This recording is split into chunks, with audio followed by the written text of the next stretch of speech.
Welcome to another episode of Threads of Enlightenment. As usual, this is one of my favorite spots that I love about the podcast right here because I get a chance to do something that I love to do, and that is to welcome our guests because I know that they're coming with a couple of things that I personally deem very, very expensive.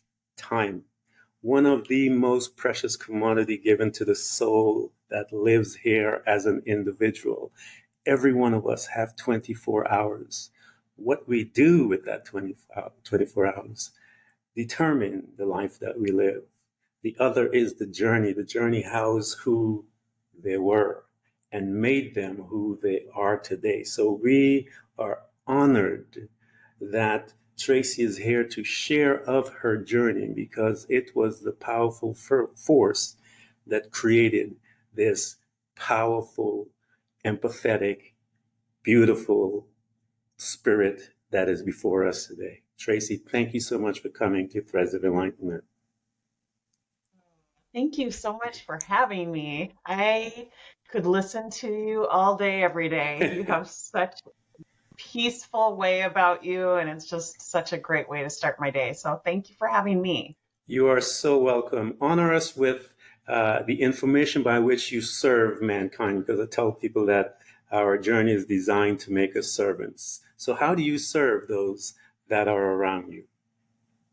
Yeah, I serve people with a very open willingness to listen, first and foremost, to have empathy and compassion for people's stories, and then to help them recognize that they often are reacting to primitive brain thoughts that they mistakenly think that they are. And I teach them how to think in a way that is more responsive, that has them tapping into empathy and discovery and innovation so that they make the very next step with intention and in return feeling a way that they want to feel, a way that will actually propel them towards what it is that they want most. So that's a very poetic way of saying I help people achieve their goals. I help people overcome their problems via thinking differently. They have been taught what to think. I think most people have had a formal education that has taught them what to think, but they haven't been taught how to think. And so my emphasis, my way of serving is focused very deliberately on that piece, teaching people how to think so that they create their deepest desires. And for some people, those are very big, audacious goals. And for others, it's overcoming obstacles that they've carried with them for a very long time. So both can be achieved through thinking different. And it all starts with helping people understand that they've been exposed to messaging, that they've been indoctrinated into cultures, that they have, just unintentionally chosen to believe certain narratives that have ultimately been sabotaging them. And that's all has gone wrong. It's not that they're a broken person or that they're incapable of overcoming certain challenges. It's truly that they haven't been taught how to think to actually get what it is that they want most from their life. So we teach a very simple 4-step system that has you tapping into inherent strengths and characteristics. So there really isn't anything outside of you that you have to go and get or that you have to learn. You actually have to go inward with these 4 steps. And we teach that to anybody who's willing to listen. So I am on a lot of podcasts every single week, just helping people understand themselves And my acronym to teaching this four-step system is SELF. And so we spend the bulk of our time coaching people and refining that practice of understanding themselves. And so we teach it for free, and then we offer support to those who want to practice and refine and practice and refine and apply it to unlimited subjects. So I would love to explain to your audience the four-step system and to really help them understand themselves and understand that it can be applied to anything, whether it is a obstacle in their life like overeating or over drinking or under earning, or if it's a goal that they have like a certain role or a professional status or leading a team or being more productive, whatever it is, you can apply yourself to that. And so that's what I think I was called to do. And it's very rewarding. I'm always amazed at how tired I am every single day because I work with so many people, and I feel so privileged to be taken on their journey Yeah. and to help them see through a different perspective. It truly is unlike anything that I've ever been called to do. And I am very grateful for the opportunity. Oh, we'll that is the hallmark, as you discussed, that is a hallmark of a servant, the heart of a servant. We will get into your four steps. Trust me, don't worry about it. Um, one of our customs is to go back into the first space by which you and I reside once we enter this planet, this beautiful space that we call Earth, is our family. Now, in that location, we have all types of energies that are hanging out there. That those energies reside within mom and dad, grandmothers, brothers and sisters, and all of that stuff. And then we have whatever trauma they were given in their life. Now they're going to deposit things into you and I. Invite us to your family as to how was that and what did it look like? Yeah, so my young life, I had exposure to my grandparents. And just recently, I just turned 51. And for my birthday, I took a Congratulations. course. Thank you. I took a course in finding your life's purpose. And it was through a podcast that I met this gentleman from Ireland who had created this course. And I found it to be so interesting that I was clearly impacted by my grandmother and grandfather's presence. And I had never, ever thought about that until I became 51 years old Right. and really seen the significance of, their presence in my life. And so at a very young age, like under the age of 3, I was exposed to a lot of their values. And I'm so grateful for that. And after the age of 5, I moved away from them, and I lived just with my mom and dad, who eventually divorced. And so I came from a broken family that I carried a lot of baggage for a lot of years because of that. I thought that I was the common denominator. I thought I was the cause. And I've gone on to learn that a lot of children come to that conclusion mistakenly because they don't want to think of their parents, their authority, their security as broken. It's Mhm. much easier for them to believe that they're broken. Yeah. And it feels much safer to believe that you're broken and not the people that are meant to be keeping you safe. So it makes a lot of sense to me that I came to that conclusion. But sadly, I carried that with me for a lot of years Yeah. into my early adulthood. And it had pretty profound effects. I found myself using food and alcohol to numb a lot of unwanted feelings. I was listening to all of these saboteur narratives. And not only was I listening to those narratives and self-sabotaging, that wasn't the worst of it. I would then look at the results that I was creating in my life, like being overweight, and then I would just go to town beating myself up for being in that place. And so it was like this double whammy, this, 1-2 punch. Felt like I was constantly kicking myself when I was down. Yeah.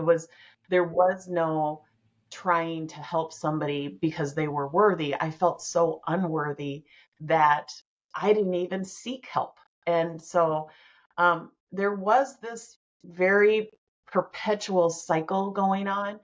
And I felt it on the inside. It wasn't, I don't think, as visible on the outside because I also was kind of on this path of overachieving. I was trying to overdo things to try to get kind of outside affirmations. So, in my professional life, I would reach really high levels and I would sacrifice absolutely everything. I would sacrifice my own well-being. I would sacrifice my own time. I would sacrifice time with my family to achieve these higher levels because I wanted that affirmation. I wanted that recognition so badly. And it wasn't until my kids were entering into high school that I realized I only had a short amount of time left with them at home, that they would soon be going off to college. And there is one thing that I knew for sure about myself, and that is I do not handle regret well. It would be another feeling that I would not believe I could process, Yeah. and that I would absolutely turn to some sort of outside substance to numb. And that terrified me. And so I decided to kind of circumvent that. And I left a 6-figure executive career to come home and spend time with them while they were in high school and before they left for college. And little did I know that that decision would go on to have profound effects on me because I was able to come home, get quiet, start serving other people in a way that helped me understand myself better. Mm. And so today, here I sit at 51 years old, continuing to learn more and more and more about myself. But I really do think of myself as a servant first and foremost.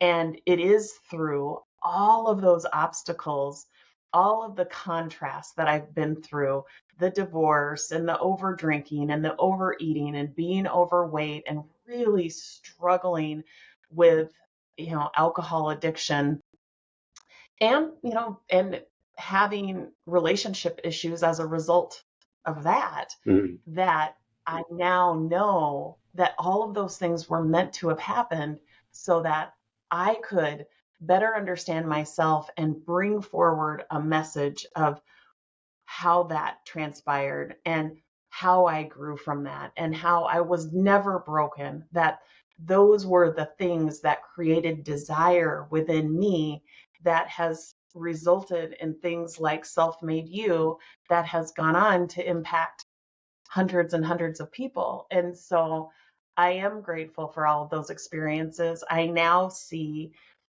all of the quote unquote negative or unwanted feelings as a gift, as an opportunity. And so having that perspective has completely changed my life. And that's what I teach. And so when you look at kind of what it is that we offer, every one of the programs that we offer is something that I have had personal experiences with, and I've been able to adopt my practices and apply them to those very particular circumstances, like, my financial life or the relationships in my life, to really get what it is that I want most from it. You have laid out a beautiful picture as to one's journey walking through and overcoming. One of the things that we like to do here as well is to dig a little deeper as to some of those things, because I know being on that Ferris wheel, if you will, the Ferris wheel of programming, because I tell people that we are programming ourselves as well every day. The difference when one is awakened or begins their journey is that they then implement purposeful meditation. And I'll explain, because you may get up and you're going to work and you're still plugged into the system or to the matrix, as they say, and you're being an obedient individual to the programming of mom and dad, grandmother, and all of those things, going to 9 to 5, and as they are instructed us or have instructed us to behave. But as you're working, even driving to work, you're meditating, you're thinking of something. You might be listening to music, but you are playing something within your subconscious mind. And whatever is playing there is that you are programming yourself and you're not even aware of it.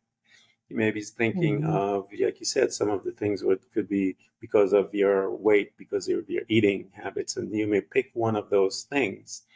And we began to program, and we stay on this wheel all the time. And by the time we become, as I said earlier, that day of visitation arrives, when we get that tap on our shoulder and says, I want to have a conversation with you. Those things are so big that those are a truth that we have to now overcome. And so we want to know, as you were talking about overeating and so forth, and the criticalness of yourself, as you were doing that, and what was happening to this woman that was such a go-getter, pushing through? You're trying to get the outward accolades, which you are getting from others. But what was happening, Tracy, as you were getting all of this stuff? And what were you doing? The inside, the Tracy inside there, what was she doing? What was happening to her amongst all of this that was going on? Yeah, I think that there was an extreme amount of fear. I was chasing, some outwardly, level of perfection that we all know intellectually is really unavailable to any of us. Yeah. But I was constantly trying to measure up to kind of our societal, our cultural, levels of what it means to be a wife, what it means to be a mom, what it means to be a success in the corporate world. And so I would look at those measurements and then I would chase those, which was absolutely mentally and emotionally exhausting. Yeah. And day in and day out, I would come home and I would be terrified of this mental and emotional exhaustion and completely spent, like feeling like I had nothing more to give. Mm-hmm. And that's when I would turn to alcohol. I couldn't handle that feeling of exhaustion. To be quite honest, Ken, I don't think I could handle any feeling. Yeah. Because when I think back on it, there were times where it was just boredom that I would be opening up a bottle of wine, to solve that feeling. And sometimes we would be invited to an event and I would be nervous, or I would be, I don't know, all of the feelings, overwhelmed. Yeah. And I couldn't handle those feelings either. And I always knew that I had kind of my friend that would take away all of those unwanted feelings. I never had the insight to actually look at what was causing those feelings, and learning enough about myself to recognize that I was capable of handling those feelings without any sort of outside substance. I technically was just buffering it, and I was getting a lot of net negative consequences. I would wake up every morning not remembering the night before, panicking over what I might have said, because of course I was always so worried about my outward appearance.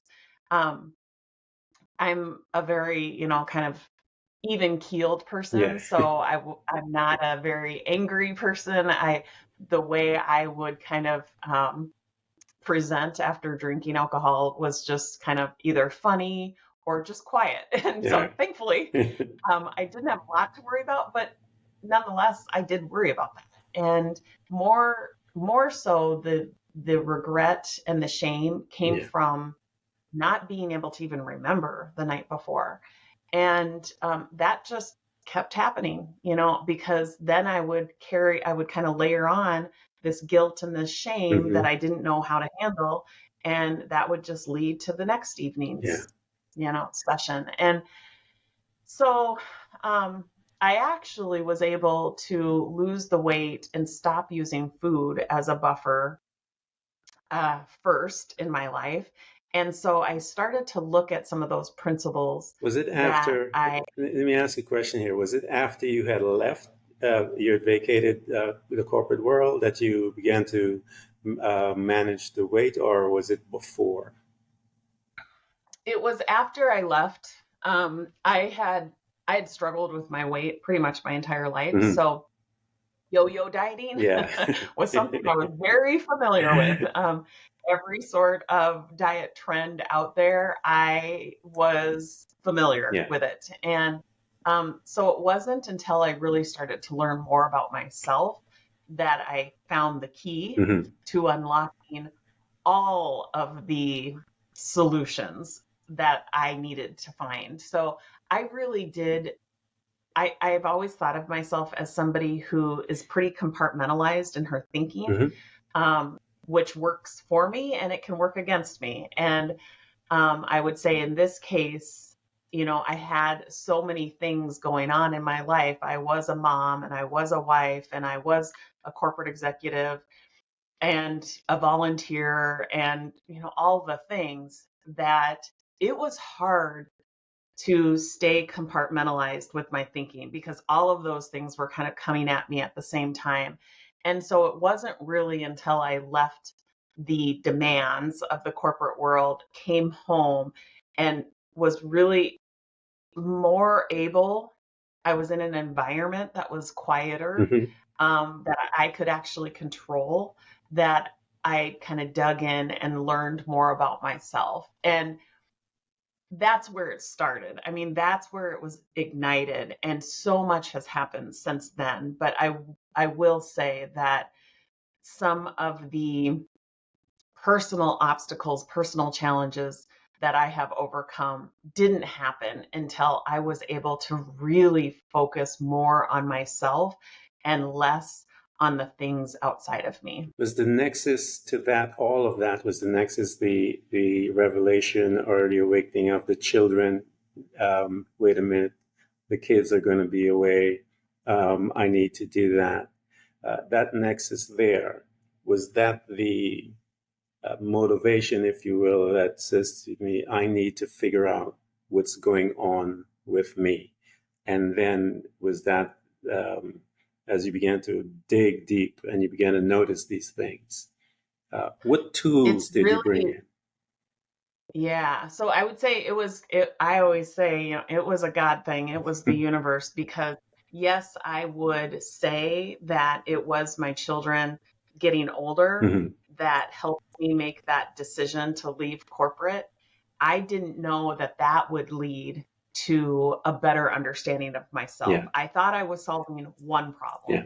yeah. I had no idea that that was the genesis for Hmm. solving a lot of my personal angst. Yeah. So I wish I could say I had, the insight or the foresight to be able to see that. I didn't. It was good fortune Yeah. that kind of the alignment of all of that, the stars aligned for me for sure. I think And you had a so part of it, though, Tracy. I honestly believe that we have a part even in that aspect, because it is designed, you know exactly what it would take to cause you to ask that question. Any other thing outside of the children, because of your love and for your children, would not have done it. You probably wouldn't have. You'd still be Right. hooked in. But because of how important that was, I believe you're in your quiet meditation while you were heading into corporate world. I'm sure you were whispering, "I wish I could stay home with the kids and stuff like that." And those Mhm. thoughts were planted and they created this situation that will cause you to say, yeah, because I believe outside of us, um, we are the designers. I really do believe we are the designers. Everything that we do in life, everything, the trauma, everything that happens to us was created for us to create us. I don't know what else to, Mhm. how else to say it. It was created for us to it is used by us. Why? Because I knew that the designers saw the need that was ahead of you, that someone needed to go through that type and specific journey in order to come out to be a servant because of the need. And so you were Mhm. picked, Tracy. And so when you, because you're picked, and I tell people, because you're picked, one is special. It's an honored place to be. And so here you are. You are home now. You got a chance to be with the kids, and everything is quiet. The corporate noise is away, and you have extra time. What were those questions that you started to say to yourself and ask yourself, and what steps did you take now? Because there's a woman with children that is traumatized. Alcohol, food, all of it. She's traumatized now. How do you Yeah. begin to heal her, Tracy? Yeah. So I looked for outside support.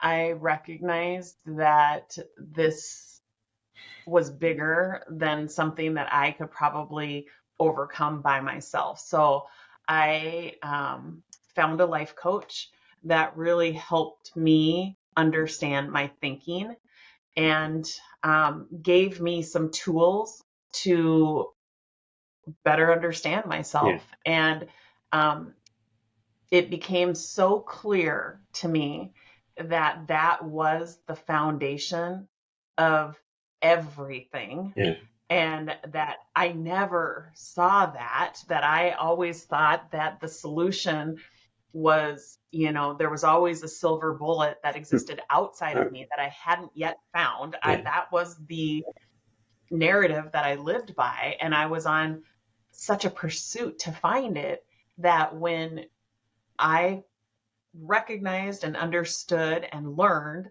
that, it's always been within me, yeah, that I just needed to learn how to tap into it. It was this huge awakening. And at the exact same time that I'm learning about myself, I'm also trying to make decisions about, how am I going to continue down my career path? How am I going to generate an income? What is it that I want to do?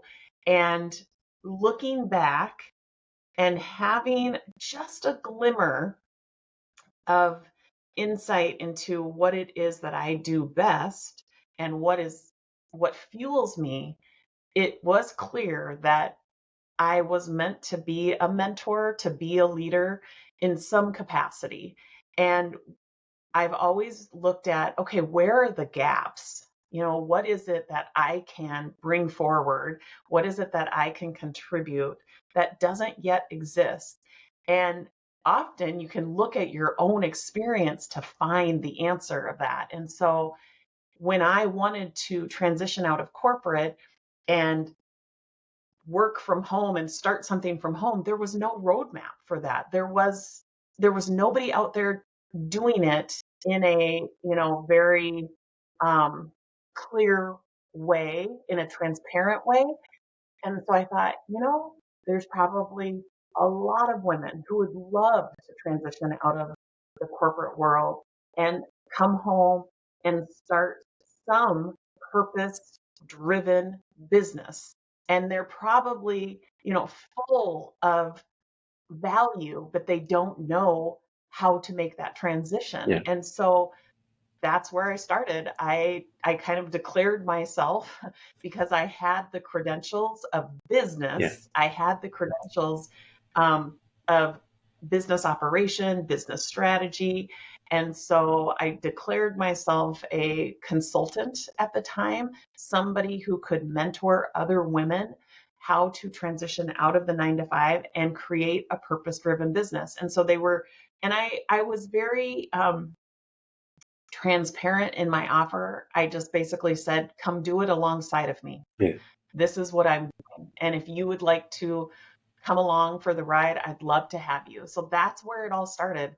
And what interestingly enough happened was that most of the obstacles that the women presented were very similar to the personal obstacles I was experiencing. So they struggled with their relationships. They struggled with overeating. They struggled with overdrinking.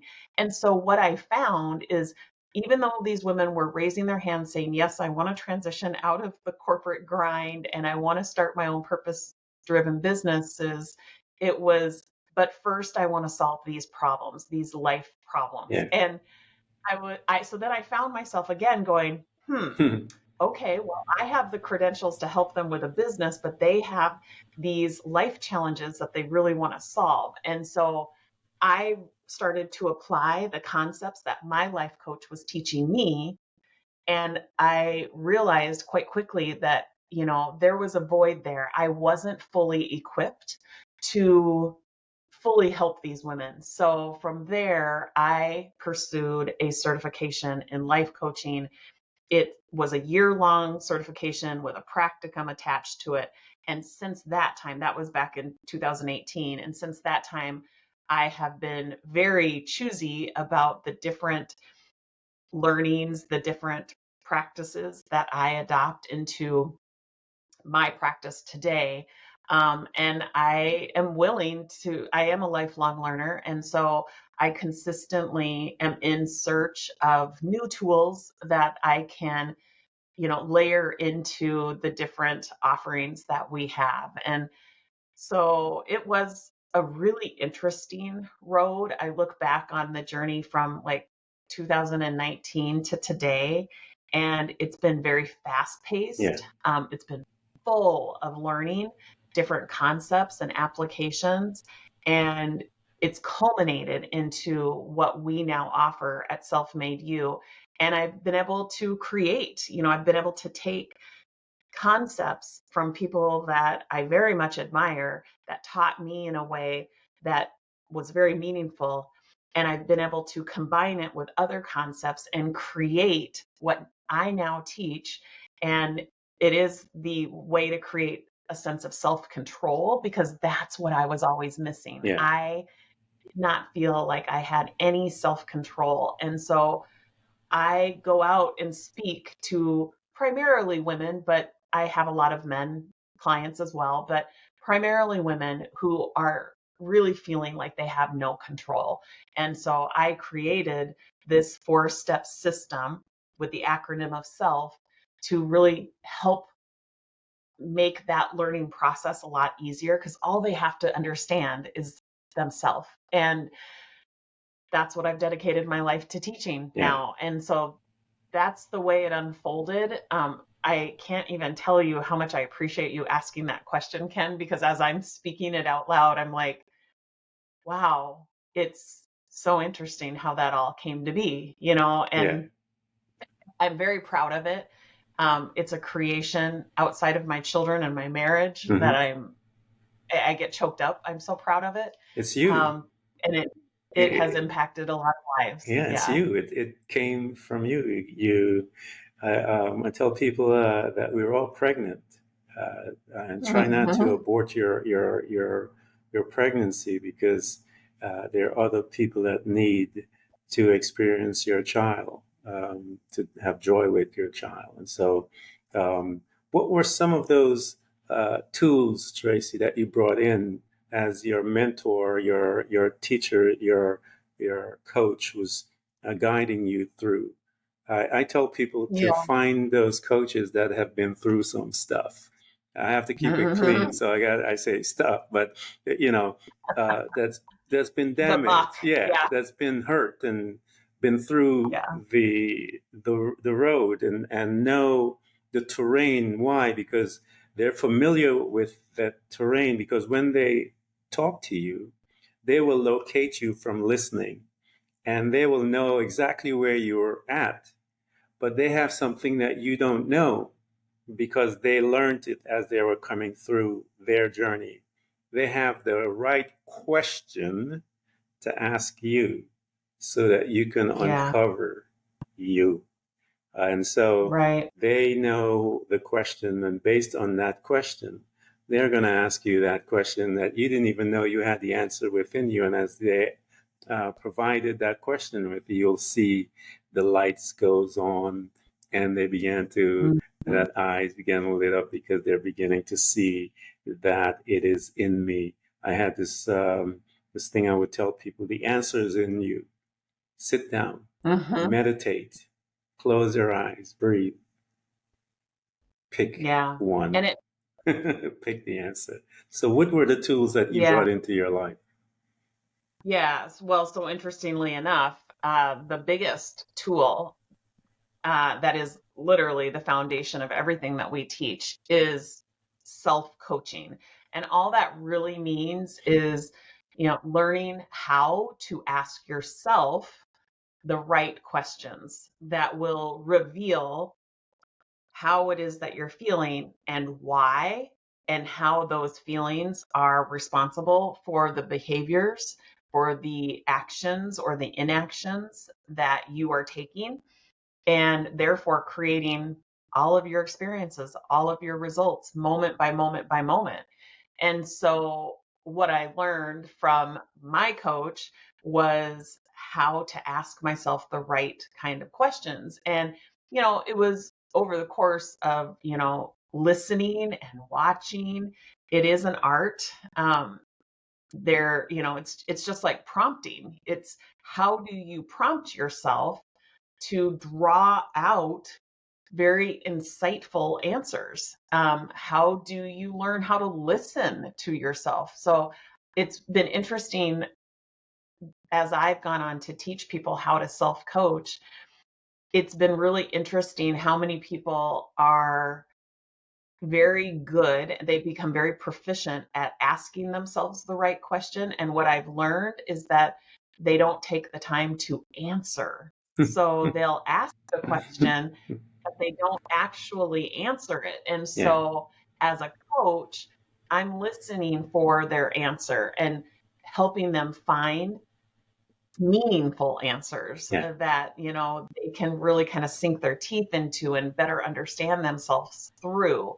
So self-coaching is, I would say, it's a skill and it's an art. It does require practice, but it can start off very simply by just asking yourself, how am I feeling right now? I like to, tell somebody who's very new at that to just Google a feelings wheel so that they can have a whole list of feelings staring them back, and they can, look at that list and pick different expressions of emotions that really resonate with them. I think that's just an exercise a lot of people have never done. They don't yeah, even realize the multitude of emotions that are out there that are meant to be felt. But that can be a really scary thing. So, how are you feeling is the first question, really naming it as accurately as you can, and then answering the question, why are you feeling that way? And the answer to that question usually reveals the at least first layer of thinking that you are either unintentionally or intentionally believing. And so we make some really big leaps in the right direction when we start with those two questions. And as you can see, that's something that you can learn to do for yourself every single day. And so self coaching is the primary skill that we teach at Self-Made You, because it really lends itself to a better understanding of yourself. That is awesome. Introduce them to your process. I know that is the beginning of your process, and I told you we would get back to this. So that is the beginning. So take us through the E, the L, and the M aspect of the process that you, as you were developing and seeing it in your life and started to adapt and practice it, and it became your baby as you gave birth, and now people are able to experience the process as well as the experience and the freedom as a result of their practicing the steps. Yeah. So the process is SELF, and it doesn't have to take a long time. I would say within each of those steps, there are different techniques that work for different people. And so we do teach a lot of techniques because we want it to resonate with you. We want it to feel comfortable to you. And I also recognize that really starting to understand yourself can be a very scary thing. And so I try to make it as comfortable as possible. So the S is the self-coaching. It's asking yourself, how am I feeling and why? So it's really revealing the genesis of why you're getting the results that you're getting in your life, because whatever you're believing is creating an emotion, a vibration that's running through your body that has you behaving in such a way that creates your moment by moment experience. And so self-coaching starts to reveal what it is that you're feeling and why you're feeling that way. Because if we recognize that all of our results, all of our experiences are ignited by the thinking that we are unintentionally or intentionally having, now we know the root cause. So if there's something that we want to change, we know where to go to change it. And it's not the actions like a lot of other programs would want you to believe. It's not the actions. The actions actually happen organically. We don't have to white knuckle and force new actions, new behaviors. If we go to the root cause of the thinking, now it feels so much more organic, so much more natural when we actually get to the actions. So I teach people how to self-coach. Then the E is eliminating the self-sabotage. We all have been exposed to messaging. The thoughts that we reveal through our self-coaching session will often be saboteur type thoughts. They're coming from what I like to call your primitive brain. If you think about the organ that resides in between your ears, it's approximately 3 pounds. If you were to cut it in half, half of it is responsible for keeping you alive. It's focused on survival. It's by design, it's meant to keep you alive. And it does that in a few different ways. It seeks pleasure, it avoids pain, and it is very efficient. It expends as little energy as possible. So it's the part of your brain that keeps you breathing without having to think about breathing. So it's very purposeful. It's also the part of your brain that's responsible for a lot of the dramatic thoughts. They're often very fear-based thoughts. So when you walk through the kitchen and you see a plate of cookies sitting on the counter, you have this primitive brain thought that you better eat them before they're not there anymore or before somebody else eats them, right? Mm-hmm. It's a very primitive brain dramatic thought, because in reality, we have access to cookies all the time. You know, it's not hard to come across cookies, but our primitive brain split-second thought is, I better eat one. And before you know it, that cookie is in your mouth and you've swallowed it. And then you're questioning, oh my gosh, why did I eat that? I'm supposed to be on a diet today. Yeah. I can relate to that. So that's an example of self-sabotage, right? It's unintentional, but nevertheless, it it ends in sabotage because it's actually going against what it is that you want most. Yeah. So you might want to be on a diet and you yet find yourself overeating, or you might want to stop drinking or drink more moderately and you find yourself over drinking. It is because of these fear-based thoughts that I have to have that right now, which creates the urge, which then you react to. All of that is coming from your primitive brain that thinks it's keeping you alive. But the funny thing is that we're actually not in any danger. And so if we react to those thoughts that are meant to keep us alive, we sabotage ourselves. Yeah. So that piece of awareness, that level of learning, just that little understanding of the neuroscience sometimes is enough to relieve people of so much baggage and shame because they've always believed that they're broken. And really, it's a function of their primitive brain, and they haven't been taught how to use the other part of their brain. I call that part of the brain your prodigy brain because it's the more extraordinary part of your brain. It has the ability to be intentional. It has the ability to see the saboteur narratives and to question them. Yeah. And so my job as the coach is to help people strengthen the other part of their brain. Because to be honest, the primitive brain is so well used.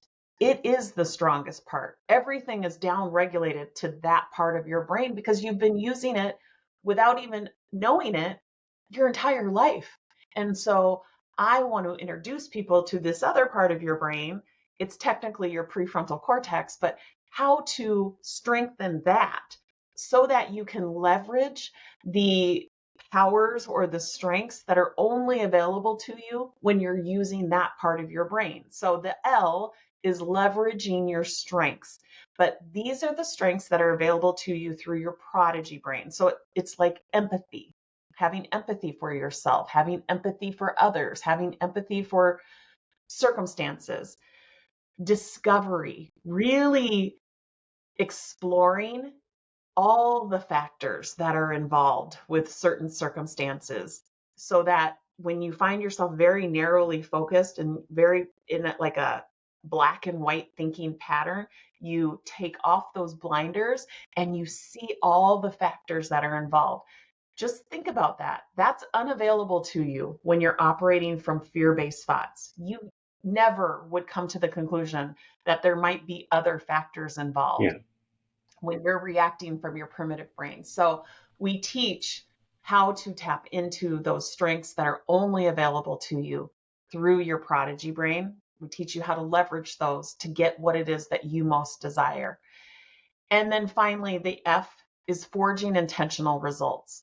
So learning how to be intentional, deciding every single day, every day with intention, what is it that you want from this day? That's something that I never practiced. I woke up and I embraced spontaneity. And, that didn't end real well for me. Now I'm very intentional about my days. I make a decision every single day, and it starts with the decision to self-coach, to ask myself and learn more about myself. That if you make one decision every single morning when your eyes pop open, it is to understand yourself.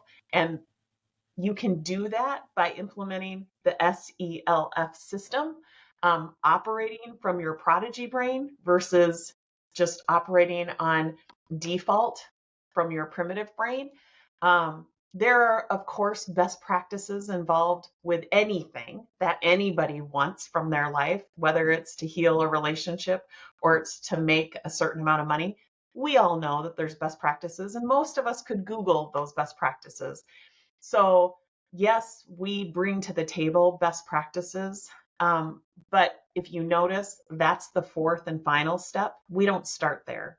So in our Self-Made Mind and Body program that a lot of people take to lose weight, the best practices are eliminating sugar and flour or eliminating refined carbohydrates and extending the time in between your meals so that your insulin has a chance to level out. Those are best practices of losing weight and living a longer life, to be quite honest. But we do teach best practices, but we don't start there. We don't give you a sheet and say, here's the things that you should eat and the things you shouldn't eat, and now go on your way and just check those boxes. That would be similar to a lot of other weight loss programs. We make sure that you understand yourself, that you're operating from your prodigy brain, that you are being fueled from emotions like curiosity or like excitement versus being fueled, taking those actions from a place of desperation. You will get two totally different outcomes, two totally different results if you were to take the same actions being driven by different feelings. And so we teach you, we go to the root cause of that, and we teach you how to think so that you are creating feelings that drive actions that create sustainable results. So we eliminate all of that yo-yo dieting or that back and forth of, getting what you want, but only temporarily. We teach you about yourself so that you create sustainable, long-lasting results. And it's not complicated. It's just simply that most people have never been taught this method. I always tell people that don't let your desperation make you desperate. So, where it causes you to step out of, as you said, your training.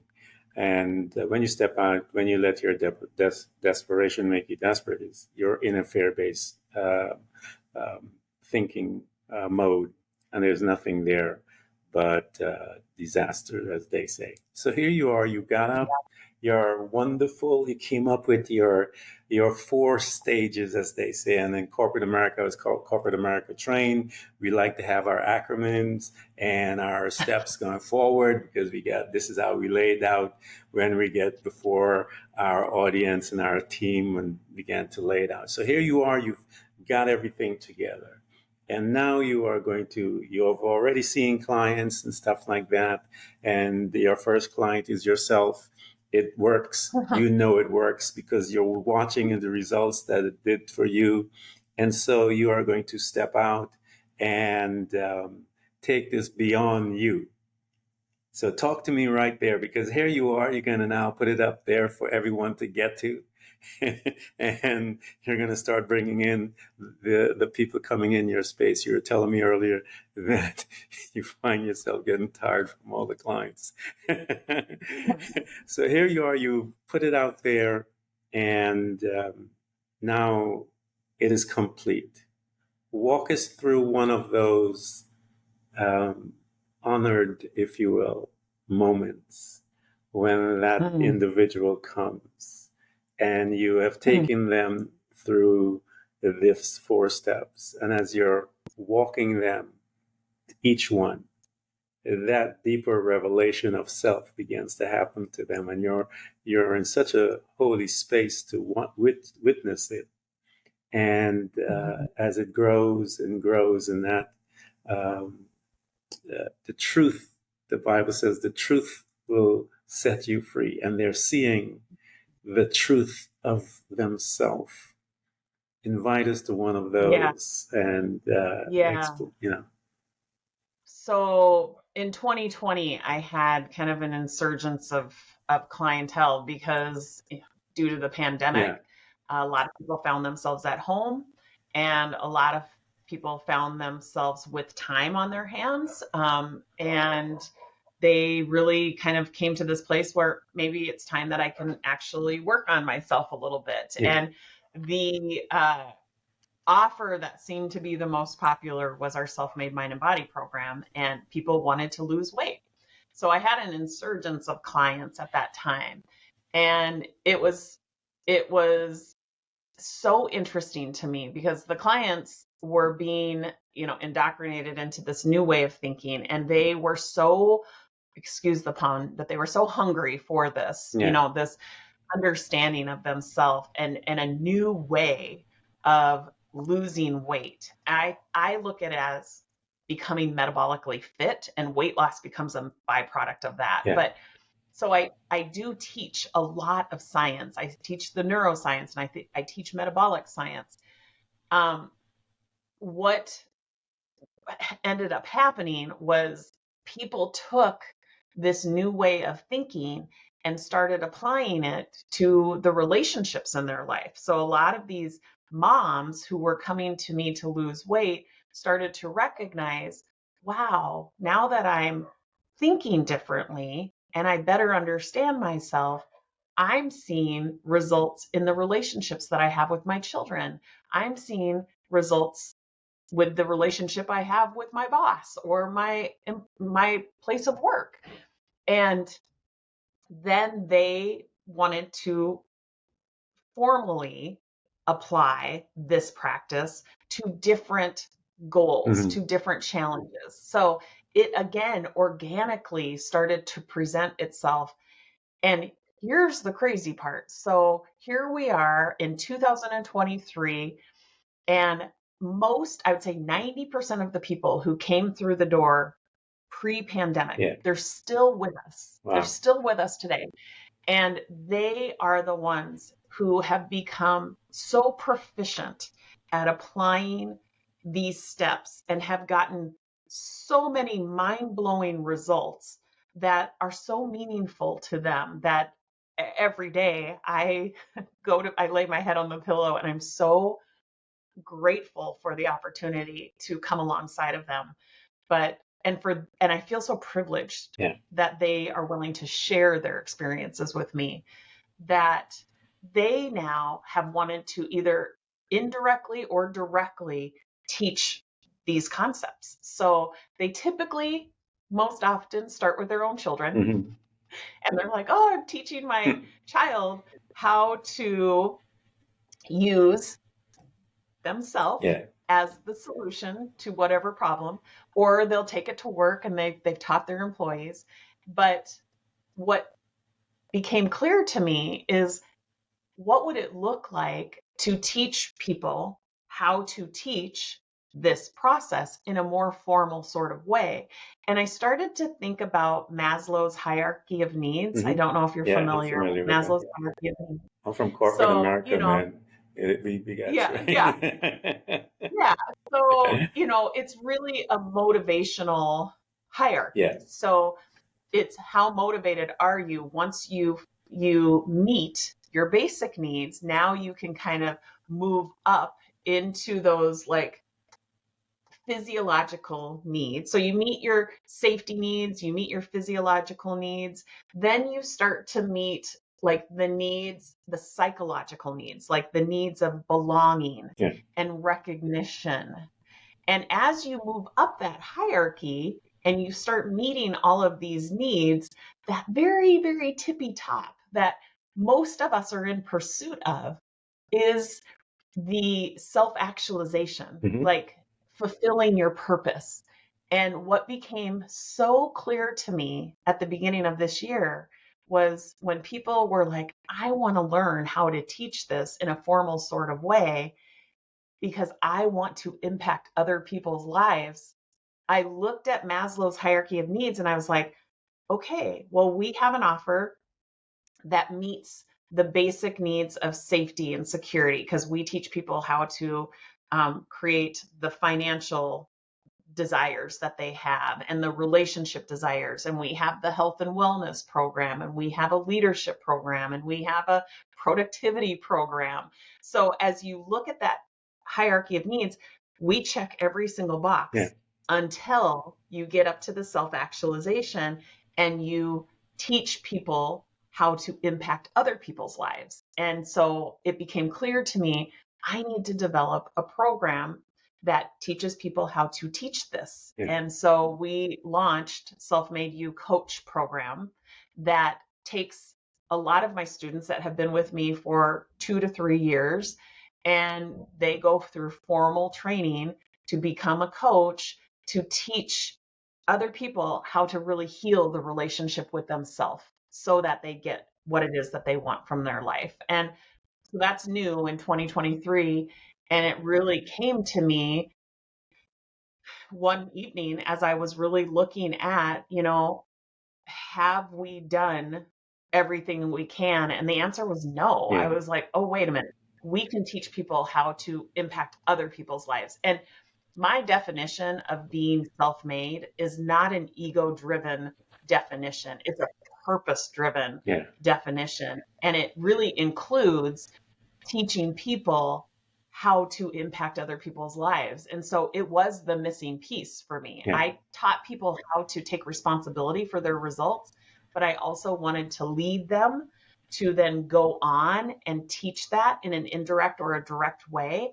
And I kept saying it, but I didn't really offer the formal steps for it. And so in 2023, that's what we launched. And that's what we're in the middle of right now, is creating more coaches. Congratulations. That is, as I said in the beginning, the purpose of this whole thing is so that you can have disciples. Disciples change the world, members don't. So there you go. Yeah. You're creating disciples. All of you guys that have been listening to this conversation, this has been a really good one. I love Tracy's way of explaining things, and how you can see that she is a true teacher and one that understands the processes of how to present the meal, if you will. And so I just want to thank her for coming and spending the precious time, as I said earlier, and her precious magical journey that she allowed us into so that we can see who she is. All of you guys that are listening, I want you to get into her space. I'm going to provide the links and everything for those to learn about your mindset, for your body, and all of the different things she talks about, the classes. I want you guys get in there and become disciples, because there is so much work to do. First, fix and heal, not fix, heal you. You're not broken, just heal you. And I'm telling you, once you're healed, you have to dig deep and see the beauty of you. You are some sweet stuff. Tracy, thank you so much for coming to Threads of Enlightenment. Thanks for having me, Ken. It is an honor.